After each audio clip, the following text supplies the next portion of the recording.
This is my Realme 5. Yesterday I got new software update. This is security patch update.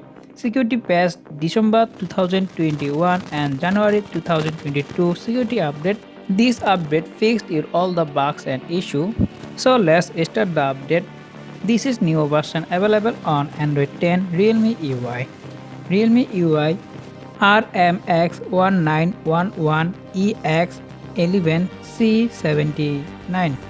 Now I am successfully done my software update and my phone is still running Android 10. So now I am successfully done my software update and the phone is still running Android 10.